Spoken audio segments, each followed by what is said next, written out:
ಚುನಾವಣೆಯಲ್ಲಿ ಗೆದ್ದ ತಕ್ಷಣ ಪ್ರಾರಂಭದಲ್ಲಿ ತಹಸೀಲ್ದಾರ್ಗೆ ಒಬ್ಬರು ಫೋನ್ ಮಾಡಿ ಅಂತ ಬರ್ತಾರೆ. 4 ಜನ ಬಿಟ್ಟು ಮತ್ತೆ ತಹಸೀಲ್ದಾರ್ಗೆ ಮತ್ತೆ ಮಾಡಿ ದಿನಕ್ಕೆ 10 ಸತಿ ಒಬ್ಬರು ಅಧಿಕಾರಿಗೆ ಪದೇ ಪದೇ ಮಾಡಿ ಅವ್ರ ಕೆಲಸಕ್ಕೂ ಕೂಡ ಯಾರೇ ಅಧಿಕಾರಿ ಆಗ್ಬೋದು, ತಾಲೂಕು ಅಧಿಕಾರಿಗಳಿಗೆ ಅಡ್ಡಿ ಮಾಡ್ತಕ್ಕಂಥದ್ದಾಗಲಿ ಮತ್ತೊಂದು ಆಗಬಾರ್ದು. ಜೊತೆಗೆ ಜನಗಳು ಅಷ್ಟೇ ಅಲಿಬಾರ್ದು. ಸಾರ್ವಜನಿಕರು ಒಂದೇ ಕೆಲಸಕ್ಕೆ ಪದೇ ಪದೇ 108 ಸಲ ಅಲಿಯೋದು, MLA ಅವ್ರು ನೋಡ್ಕೊಂಡು ಹೋಗೋದು, ಇಲ್ಲ ಅಧಿಕಾರಿ ನೋಡ್ಕೊಂಡು ಹೋಗೋದು ಆಗಬಾರ್ದು ಅನ್ನೋದು ಕೂತ್ಕೊಂಡು ಯೋಚನೆ ಮಾಡಿ 2 ವಾರ ಗೆದ್ದ 2 ವಾರಕ್ಕೆ ಈ ತೀರ್ಮಾನಕ್ಕೆ ಬಂದ್ಬಿಟ್ವಿ ನಾವು. ಇಲ್ಲ ಇದು ಸರಿ ಹೋಗಲ್ಲ ಅಂತ.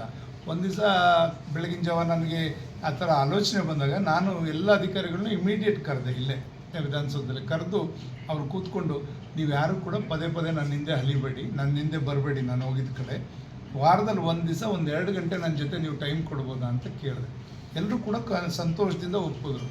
ಈಗ ಸೋಮವಾರ ಹೆಂಗೂ ಸಂತೆಗೆ ಜನ ಬಂದಿರ್ತಾರೆ, ಅವ್ರ ಕೆಲಸ ಮುಗಿದ್ಮೇಲೆ ಅವರು ಏನಾದ್ರು ಕೂಡ ಅವ್ರದ್ದು ವೈಯಕ್ತಿಕ ಸಮಸ್ಯೆ ಇರ್ಬೋದು, ಸಾರ್ವಜನಿಕವಾಗಿರ್ಬೋದು, ಅವ್ರ ಹಳ್ಳಿದಿರ್ಬೋದು, ಮತ್ತೊಂದು ಏನೇ ಸಮಸ್ಯೆ ಇದ್ದರೂ ಅವ್ರು ಹೇಳ್ಕೊಳಕ್ಕೆ ಒಂದು ವೇದಿಕೆ ಮಾಡಿ ನಾವೆಲ್ಲರೂ ಒಂದು ಕಡೆ ಕೂತ್ಕೊಂಡ್ರೆ ಅವ್ರು ಬಂದು ಅವ್ರ ಕೆಲಸ ಮುಗಿಸ್ಕೊಂಡು ಹೋದರೆ ಜನಗಳಿಗೂ ಹೊರೆ ಆಗಲ್ಲ.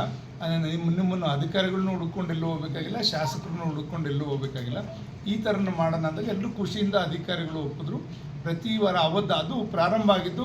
ಪ್ರಾರಂಭದಲ್ಲಿ ಟೀಕೆ ಟಿಪ್ಪಣಿಗಳು ಕೂಡ ಬಂದವು. ಎಷ್ಟು ವಾರ ಮಾಡ್ತಾರೆ, ಇದನ್ನು ಮುಂದುವರ್ಸೋಕೆ ಆಗ್ತದ, ಎಲ್ಲ ಆಯಿತು. ಮನ್ಸಿಗಿನ್ನ ದೊಡ್ಡದು ಯಾವುದೂ ಇಲ್ಲ. ಈಗ ನಿನ್ಸೋರು ಇದ್ರೇ ನಾವು ಎಚ್ಚರಿಕೆಯಿಂದ ಕೆಲಸ ಮಾಡ್ಲಿಕ್ಕೆ ಸಾಧ್ಯ. ಅದು ನನ್ನ ಗುಣ. ಯಾರೇ ಬೈದರೂ ಕೂಡ ಅವ್ರನ್ನ ಕೆಟ್ಟದಾಗ ನಾನು ಯಾವತ್ತೂ ಕೂಡ ನೋಡೋಕೆ ಹೋಗಲ್ಲ. ಅದನ್ನು ಅದರಲ್ಲೇನು ನಾವು ತಿದ್ಕೋಬೋದು ಅದನ್ನು ಪ್ರಯತ್ನ ಮಾಡ್ತೀನಿ. ಈ ನಿಟ್ಟಿನಲ್ಲಿ ನಾವು ಹೋಗಿದ್ರಿಂದ ಇವತ್ತು 99 ವಾರ ಮುಗಿದು ಮುಂದಿನ ವಾರ 100ನೇ ವಾರಕ್ಕೆ ನಾವೆಲ್ಲರೂ ಕೂಡ ಕಾಲಿಡ್ತಾ ಇದ್ದೀವಿ. ಇದಿನ್ನೂ ಕೂಡ ದೀರ್ಘಕಾಲ ಮುಂದುವರ್ಕೊಂಡೇ ಹೋಗ್ತದೆ, ಬಿಟ್ಟರೆ ಇದನ್ನು ನಾವ್ಯಾರು ಕೂಡ ನಿಲ್ಲಿಸೋವಂಥದ್ದಿಲ್ಲ. ಯಾಕೆಂದರೆ ಇದ್ರ ಮುಖಾಂತರ ಜನಗಳಿಗೆ ಗೊತ್ತಾಗಿದೆ. ಈಗ ಜನಗಳು ನಮಗೆ ಫೋನೇ ಕಡಿಮೆ ಆಗಿದೆ, ಆಟೋಮೆಟಿಕ್ಕಾಗಿ ಫೋನ್ ಬರಲ್ಲ. ಯಾಕೆಂದರೆ ಒಂದೇ ದಿವಸ ಸಿಗ್ತಾರೆ ಸೋಮವಾರ. ಏನಾರು ಬರ್ನಿಂಗ್ ಇಶ್ಯೂಸ್, ಯಾವ್ದಾರು ಆಕ್ಸಿಡೆಂಟೋ, ಆಸ್ಪತ್ರೆಗೋ ಇಂಥವಿದ್ರೆ ತ್ವರಿತವಾಗಿದ್ದಂಥವಕ್ಕೆ ನಮಗೆ ಫೋನ್ ಮಾಡ್ತಾರೆ. ಬಿಟ್ಟರೆ ಸಾಮಾನ್ಯ ಕೆಲಸಗಳಿಗೆ ಜನಗಳು ಫೋನ್ ಮಾಡೋದೇ ಕಡಿಮೆ ಆಗಿರೋದು. ನಾವು ಸಿಗೋದ್ರಿಂದ ಅವ್ರಿಗೆ ಸಂದರ್ಭಕ್ಕೆ ತಕ್ಕನಾಗಿ ಸಿಗೋದು.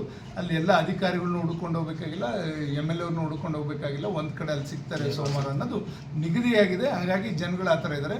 ಇದಕ್ಕಿಂತ ಮಿಗಿಲಾಗಿ ನಾವು ಪ್ರತಿ ಹಳ್ಳಿಗೂ ಹೋಗುವಂಥ ಕಾರ್ಯಕ್ರಮನೂ ಮಾಡಿದ್ವಿ.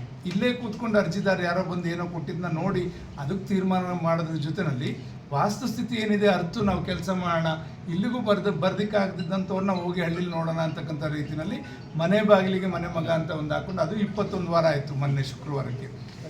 ಆ ರೀತಿಯಲ್ಲಿ ನಾವು ಅಧಿಕಾರಿಗಳು ಹೋಗ್ತಾ ಇದ್ವಿ ಅಂದರೆ ಎಚ್ಚರಿಕೆಯಿಂದ ನಲ್ಲಿ ನೀರು ಬರ್ತವೆ, ಕಾಮನ್ ಆಗಿ ಕಸ ಕ್ಲೀನ್ ಆಗಿರೋ, ಚರಂಡಿ ಕ್ಲೀನ್ ಆಗ್ತವೆ, ಲೈಟ್ ಬಲ್ಪ್ ಹಾಕಿರ್ತಾರೆ. 30-40% ಅವ್ರ ಕೆಲಸ ಆಗಿರುತ್ತಾ? ಎಲ್ಲ ಕೆಲಸ ನಾನು 100% ಮಾಡ್ತೀನಿ ಅಂತ ನಾನು ಹೇಳೋಕ್ಕಾಗಲ್ಲ, ಯಾರು ಹೇಳೋಕ್ಕಾಗಲ್ಲ. ಇಷ್ಟಾರು ಕೆಲಸ ಮೂಲಭೂತ ಆಧಾರ ಆಗುತ್ತೆ. ಸಣ್ಣ ಪುಟ್ಟವ್ರದ್ದು ಏನಾದ್ರು ಸಮಸ್ಯೆ ಇದ್ರೂ ಕೂಡ ಅಲ್ಲಿ ಬಗೆಹರಿತದೆ.